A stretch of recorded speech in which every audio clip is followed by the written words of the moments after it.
سيدنا محمد وعلى آله وصحبه أجمعين أما بعد فيا عباد الله أوصيني ونفسي بتقوى الله فقد فاز المتقون قال الله تعالى في كتابه العظيم أعوذ بالله من الشيطان الرجيم يا أيها الذين آمنوا اتقوا الله حق تقاته ولا تموتن إلا وأنتم مسلمون أما بعد Ma'asyiral muslimin, jamaah salat subuh yang dimuliakan Allah.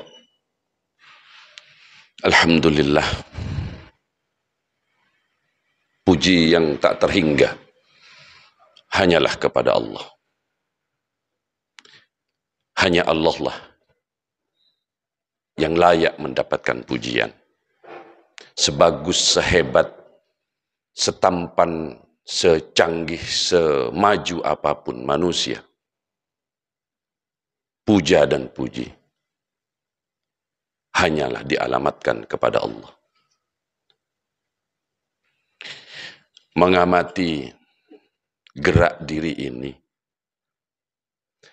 dan juga kaum muslimin di akhir-akhir bulan Ramadan, dipertajam dengan inspirasi dari tausiah tarawih tadi malam mengenai keutamaan dan keunggulan yang ditawarkan oleh Allah Subhanahu wa Ta'ala di dalam saat yang namanya Lailatul Qadar. Bahwa nilai dari Lailatul Qadar itu adalah lebih baik dari tidak sekedar hitungan waktu 1000 bulan atau 86 tahun kurang lebih. Akan tetapi 1000 bulan full ibadah. Tanpa terasa merinding bulu kuduk. Menyadari bahwa janji Allah, apabila ibadah kita diterima dan bertepatan dengan malam yang dinamakan malam 1000 bulan kebaikan. Betapa 1000 bulan itu akan dihimpun oleh Allah dan dinisbatkan kepada kita dan dihitung sebagai 1000 bulan full ibadah. Sesuatu yang dalam keadaan normal kira-kira kita tidak akan sanggup melakukannya. Diberikan contoh tadi malam bahwa sholat tarawih yang hanya 8 rakaat saja dibikin agak lebih panjang, maka kita akan langsung mendengarkan komplain dan keluhan dan protes di belakang kita. Betapa nisbinya kemampuan dan kekuatan iman manusia. Maka dari itu, bersyukurlah kita bahwa umat Rasulullah Muhammad sallallahu alaihi wasallam itu oleh Allah memang dijatah waktu yang tidak sepanjang waktu umur dari umat nabi-nabi terdahulu. Yang itu telah membuat risau hati junjungan kita yang mulia Muhammad sallallahu alaihi wasallam. Bagaimana kita bisa membalap prestasi ibadah dari umat-umat Nabi terdahulu kalau umat-umatku, kata Rasulullah, itu hanya sependek umurku.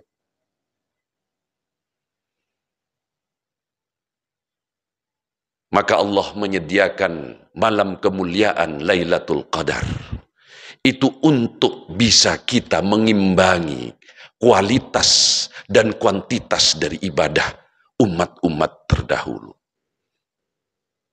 Ada sebuah pertanyaan dari anak saya. Ya, kenapa ayah bercapek-capek sih? Sholat lagi. Nanti mendekati tengah malam, keluar pergi ke masjid lagi. Nanti subuh sholat lagi. Bahkan kadang-kadang tidak langsung pulang sesudah subuh. Kadang-kadang siang mampir ke masjid, diam lagi di masjid di mana-mana. Hadirin yang dimuliakan Allah. Di sini kita mencoba untuk menyadarkan ego diri ini bahwa perjalanan akhirat itu terlalu panjang untuk kita bayangkan. Terlalu lama masa penantian kita di alam kubur nanti, menunggu datangnya hari akhir, yaitu hari kiamat. Sangat panjang. Belum lagi kita menghitung-hitung barangkali akan berapa ribu, berapa ratus ribu, berapa juta tahun kita antri menunggu panggilan untuk dihisap di yaumil mahsyar. Panjang sekali. Dan itu perjalanan yang panjang pastilah membutuhkan bekal yang tidak boleh sedikit. Ibarat kita mau mengadakan perjalanan ibadah haji yang hanya 40 hari saja, itu bekalnya kita kumpulkan berbelas tahun. Apalagi perjalanan yang kita tidak tahu berapa panjang masanya. Maka kita akan mengandalkan siapa? Kalau bukan karena kita kasihan pada diri kita sendiri. Mengemani kulit kita untuk dari tertimpa panasnya matahari yang hanya sejengkal dari kepala kita nanti di padang mahsyar. Tidak ada lagi nenaungan yang kita bisa dapatkan kecuali hanya amal ibadah dan amal soleh kita selama kita hidup yang sebentar ini. Maka menyadari bahwa kita nggak tahu berapa yang sudah kita kumpulkan karena kita tidak bisa menghitungnya. Maka kita berlomba-lomba masing-masing untuk mengumpulkan pundi-pundi amal dan pahala kita. Kita jadilah orang-orang yang sangat haus dan dahaga dan berburu amal itu. Kesempatan di bulan Ramadan yang tinggal beberapa hari ini, mari, ayo, jangan dilewatkan. Habiskan waktu kita di masjid. Hanya beberapa hari ini. Dengan harapan pada saat Idul Fitri, predikat kita sebagai umat, sebagai insan yang diampuni oleh Allah, yang akhirnya kita mendapatkan fasilitas itqum minan nar, itu betul-betul nyata adanya. Mudah-mudahan kita masih diberi kekuatan untuk menyisir sisa-sisa dari Ramadan ini. Dan mudah-mudahan kita panjatkan doa di detik-detik akhir ini, kita bisa dipertemukan kembali oleh Allah kepada Ramadan berikutnya yang indah dengan umur kita yang bertambah dan mudah-mudahan tidak dengan dosa yang semakin bertambah pula. Aqulu qawli hadza wa astaghfirullah li wa lakum wa lisairil muslimin fastaghfiruhu innahu wal ghafurur rahim. Subhanakallahumma wa bihamdika asyhadu an la ilaha illa anta astaghfiruka wa atubu ilaik. Assalamualaikum warahmatullahi wabarakatuh.